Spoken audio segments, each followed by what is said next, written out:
Við ætlum að byrja á því að skoða mjög skemmtilega skákþraut eftir skákdæmihöfundinn Alexei Trojtský.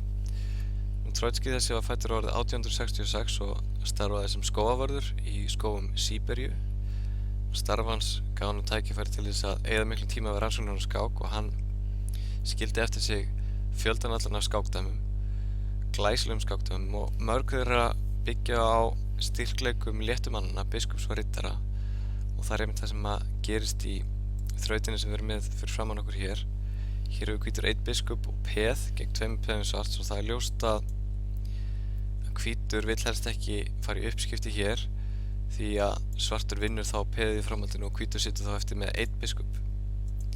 Þannig að fyrsti leikurinn er biskup H6 skák með þeirri hugmynd að halda peðinu hérna á G7. Gallinn við þetta er reyndar sá að biskupinn á H6 er svolítið bundinn við að valda peðið, getur ekki farið neitt og það er erfitt að koma hvíta kóngnum að peðinu til þess að leysa biskupinn af. Reynir hvítur að koma kóngnum nær, við sjáum eftir kóngur F7, reynir hvítur að koma kóngnum nær með að leika kóngur E5, kóngur G8 og kóngur E6, þá er svartur patt. Þannig að verkefni hvíts er erfitt. Ef hann fer með kóngin hinn með við á C6 þá leikur svartur kóngur G8 einhvað síður og eftir kóngur D7, kóngur F7. Reynir þá kóngurinn að fara hérna með við, þá getur svartur losað sig með að leika peðin á E5 með þeirri hugmynd að neyða hvíta biskupinn til þess að fara tilbaka til þess að stoppa peðið, en þá heyrðir svartur auðvitað peðið á G7.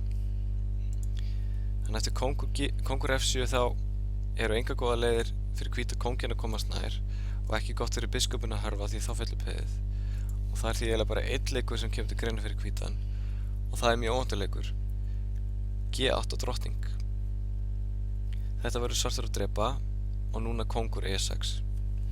Og hvítur á einungis einn biskup eftir og venjulega getur maður haldið að það sé ekki hægt að máta með einum biskup, en það sem hjálpar hvítum í þessari stöðu eru svörtu peðin og staða svarta kóngsins því að hann er skorðaður inni út í horni. Svartur verður að leika núna kóngur H8 og þá liggur beint við að hirða peðið á E7, en það eru mistök því að reynir hvítur að komast nær svarta kóngnum núna þá endar þetta með patti eins og við sjáum. Þannig að eftir kóngur H8 í þessari stöðu hér er besti leikurinn fyrir hvítan að skilja peðið eftir á E7 og leika strax kóngur F7 því að nú er svartur ekki patt, hann getur leikið peðin áfram og þá máta hvítur með biskup G7. Mjög skemmtileg þraut eftir Trojtský. Takk fyrir þetta.